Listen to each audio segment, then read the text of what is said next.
not a great big house, but we a house, and we have a certain way we do dishes. We got a kind of a skill, well, we don't really do. Thinking we've been doing pretty good working together right here lately. We really changed how we did things once she went to work, and I started doing the kitchen and the dishes and stuff, and she turned the dishwasher on. She had left the next day. Well, when I got up, there would be a sign on there that said these are clean.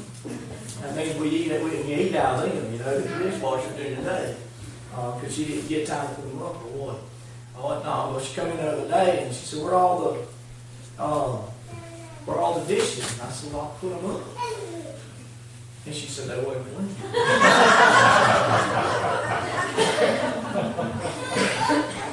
And then you get automatically think, well, what did I put up? So for the last couple of days, every time you get a glass, you think, let's rinse it just in case. But over at our house, a fork's a fork and a spoon's a spoon.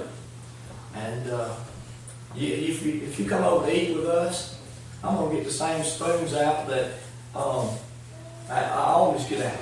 It doesn't matter if the President of the United States was going to come eat with us, I'm going to get the same spoons out. I don't have good spoons and bad spoons. But what this tells is that in this great house, he's got things for honor and things that are just for everyday use. If you look in verse 21, it says, if a man purges himself from these things, he shall be a vessel to honor. In other words, that good stuff. That real good stuff. You might call it china, or you might call it your mama's, some dishes your mom will pass down, and when you have some important people coming, or some people you want to impress coming over to your house, well, you're not going to get out the same dishes and the same silverware as you normally do. You get that good stuff out. And, those plates, they're put in a different place, and they're kept in a different place, and when you bring those plates out, they're for honor. You put them out, and you want to impress that person you're dealing with. You know that? My dad, I was talking to Dad about one of his drivers that hangs around all the time over at the shop, and I asked him, does that guy make you any money? And he says, yeah, he makes a lot of money. I said, well, did he? He said, he's always up here at the shop. I don't see how he's making you money if he's supposed to be in the truck. And he said, oh man, that guy goes and does what he's supposed to when he comes, and then when he gets back, he just don't have anywhere else to go, so he just hangs right here. But he said, he's one of my number one drivers. I said, well, how's he the number one driver? And he said, well, the company that we work for, if they want to impress a new client, they call on me and I send this guy. He says, I send this guy because he's clean cut. And truck drivers usually, are filled with people that really don't keep up with themselves. He's clean cut, and he drives my prettiest truck, and he's there on time or early, and he's yes ma'am, no ma'am, yes sir, no sir. He's real polite. He's my what I want people to see as my company. He represents my company. I said, oh, I see. This is what this is talking about. He said, God's got places He wants to use you for honor. You understand? We work in an everyday field. In an everyday field, we're supposed to be Christians. We're supposed to be serving God. But God, if you read this verse, He says, I've got some jobs for you that I want to bless you with. I want to bless you with honor in these jobs. I want to call on you. But to be in those places, to do those jobs for God, you first got to be in verse 22, or verse 21, He says, to purge himself. If you stay purged and ready for Jesus Christ to call on you, you'll be the one He uses. You understand? God's got work, and He's got places He wants to send, and He wants to use somebody that's going to bring Him honor and glory, and it's going to look good on the kingdom of God. It's going to represent Jesus Christ. Oh, what a special calling that is. We all have the calling to act like Christians and be like Christians and walk and talk like Christ. But we can do those things and still have things hidden in our heart that we ain't never took care of. I mean, I can dress up and come to church and I'm representing there a Christian. I'm here. But still, I can have things that are inside my heart where there's problems with me and God. There's things that I ain't took care of. There's things I put off. But God's not going to call me to do His special work. He's not going to get me out of the china cabinet for the guests. He's not going to take me out and show me off.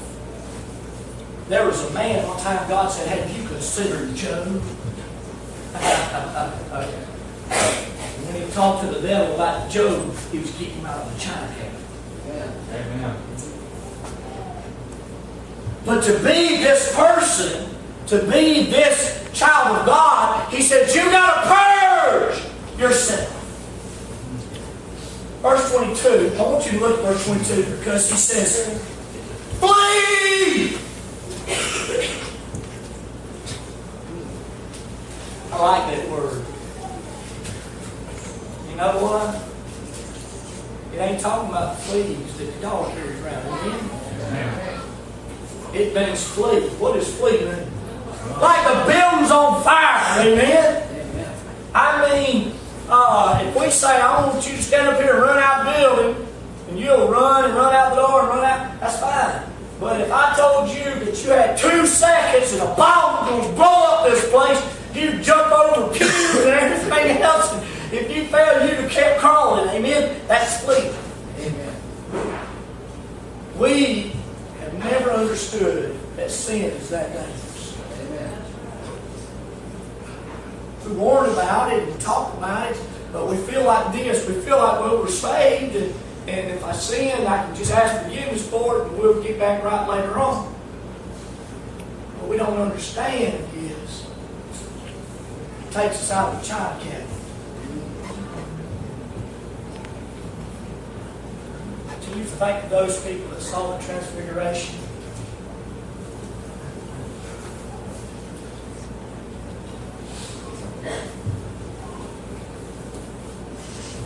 Started out and said, stay away from sin.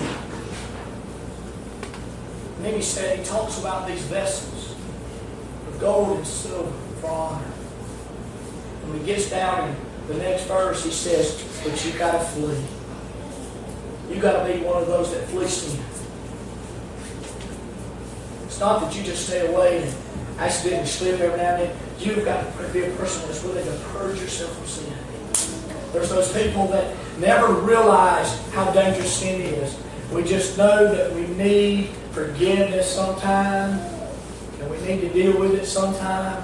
And then there's those that are so scared of it that they purge themselves and they flee from it. And those that respect sin in that way, God puts you in the china cabinet. And He calls on you for the special work. The work that's going to bring Him so much glory. The special